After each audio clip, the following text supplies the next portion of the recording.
don't want to type a long message but can't talk on a call either, then you can easily send a voice message on iMessages from your iPhone. In this video, we will show you how to send a voice messages on iPhone 14 Pro Max. But this process will work for any iPhone running on iOS 16 or later, or any iPad running on iPad OS 16 or later. Now, to send a voice message, you have to make sure the iMessage is activated. If it is not activated, then this process won't work. Now, to send a voice message, open your messages. Now, you need to open the conversation you want to send the voice message to. We have just set up our iPhone right now. That's why there is no messages. We are starting one. Now select the receiver.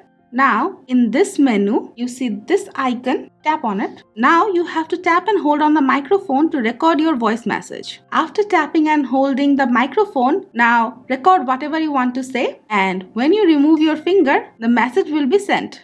After you get into the conversation, look at this menu. You should see an icon like this, but if you don't see it, swipe on it, tap on the more, and you will be able to see audio messages.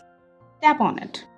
And as you can see, there will be a microphone. You need to tap and hold on it to record your message. Tap and hold on the microphone and say whatever you want to say, and it will be recorded. When you are okay with it, simply remove your finger and the message will be sent. So guys, this is the way you can easily send voice messages via iMessages on your iPhone running on iOS 16.